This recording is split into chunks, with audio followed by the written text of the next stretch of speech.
వేదకాలం అంటే క్రీస్తు పూర్వం 1500 నుండి క్రీస్తు పూర్వం 600 వరకు ఉన్న కాలం. ఈ కాలంలోనే ఋగ్వేదం, యజుర్వేదం, సామవేదం, అథర్వణ వేదం 4 వేదాలు రచించబడ్డాయి. ఆర్యుల రాక మరియు సామాజిక వర్గాల వర్ణన వ్యవస్థ ఆరంభం కూడా ఈ కాలంలోనే జరిగింది.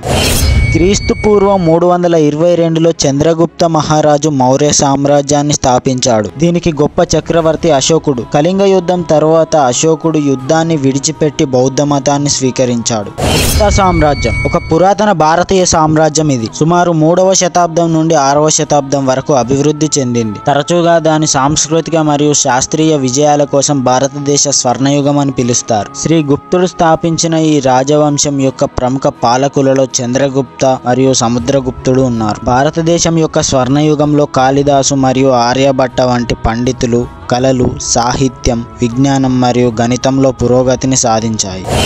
విజయనగర సామ్రాజ్యం 14వ శతాబ్దంలో హరిహరరాయలు, బుక్కరాయల చేత దక్షిణ భారతదేశంలో స్థాపించబడింది. శ్రీ కృష్ణదేవరాయలు ఈ సామ్రాజ్యంలో గొప్ప చక్రవర్తి. ఇది హిందూ మతం, కళలు మరియు నిర్మాణాలకు గొప్ప ప్రోత్సాహం ఇచ్చింది. ముఘల్ సామ్రాజ్యం 16వ శతాబ్దంలో బాబర్ చేత స్థాపించబడింది. అక్బర్ మత సహనం, షాజహాన్ తాజ్మహల్ నిర్మాణం మరియు ఔరంగజేబు వంటి చక్రవర్తులు ఈ సామ్రాజ్యాన్ని పరిపాలించారు.